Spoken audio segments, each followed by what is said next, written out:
it's a hard one sometimes too, because you almost feel like you're a burden on people and you don't want to give too much or say too much or scare people.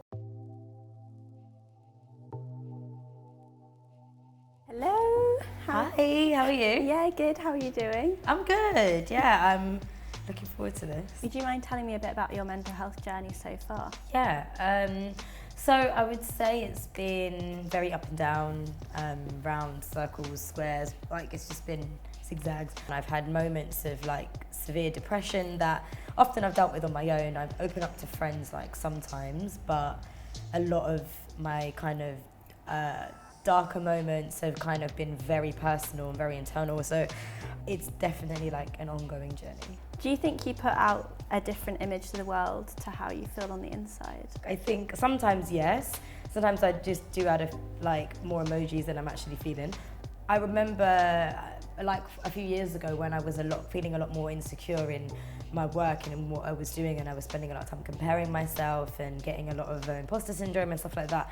I really was struggling a lot more to actually, for what I was portraying online was just not how I was feeling at all, and I think that other people were starting to recognise that as well, and I was finding it a lot harder to sort of bridge that gap. Over the years, getting a bit older, I'm learning new ways to sort of almost therapy, I don't know if the word therapy is not even a word, but like kind of treat myself, I suppose, through doing that. I'm learning to get better at leaning on the people around me rather than feeling like I've always got to be the happy one. It's a hard one sometimes too, because you almost feel like you're a burden on people and you don't want to give too much or say too much or scare people.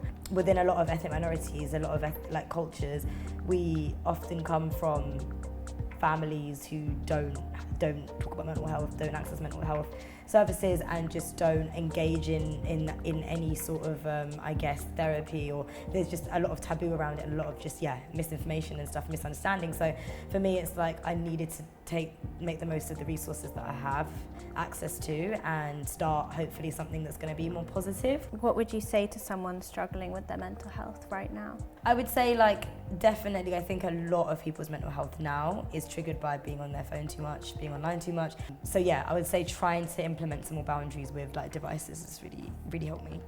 Are you ready to see your portrait? Yes. Oh wow. That's great. I'm like overwhelmed. And the extra, I'm gonna get that made into a shirt. That's so good. Thank you. Oh my gosh.